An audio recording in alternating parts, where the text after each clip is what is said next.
ہاں یار شعیب، آج سیفر کیس کا جو ہے نا فیصلہ ہے، سماعت ہے، تو اس پہ آپ کیا کہیں گے کہ خان صاحب کو رہائی ملتی ہے؟ کیا کہتے ہیں آپ؟ ہم کیا کہیں ندیم صاحب، کچھ تو کہیں، بتائیں آخر وہ کوئی امید ہے، کوئی چانس ہے عدالت کو؟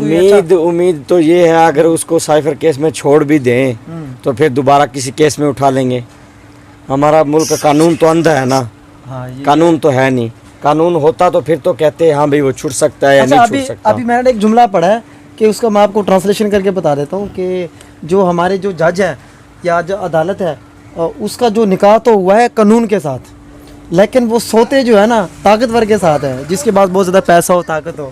مطلب یہ ہے کہ کیا کہہ سکتے ہیں عدالت؟ ہاں بالکل صحیح بات ہے. ایسے ہی یہاں پہ جتنے بھی ہیں ہمارے یہاں سے ہی لگا لو، یہ لوگ ان کو اچھا سمجھتے ہیں جس کے پاس زیادہ پیسہ ہے، جس کے پاس زیادہ طاقت ہے، اس کے حق میں فیصلے آتے ہیں. ہاں اس کے حق میں فیصلے بھی آتے ہیں اور اچھا بھی اسی کو سمجھا جاتا ہے. یہ ہمارے ملک کا ہی ماحول ہے. چلیں جی، یہ ہمیں شعیب صاحب سے جاننے کی کوشش کر رہے تھے کہ آج کیا فیصلہ آئے گا. تو ابھی سیفر کیس کا کیس ابھی آنے والا ہے فیصلہ، اللہ کرے وہ چھٹ جائیں. امید تو ہماری دعائیں تو یہی ہیں، لیکن پھر چانسز کوئی نہیں ہے.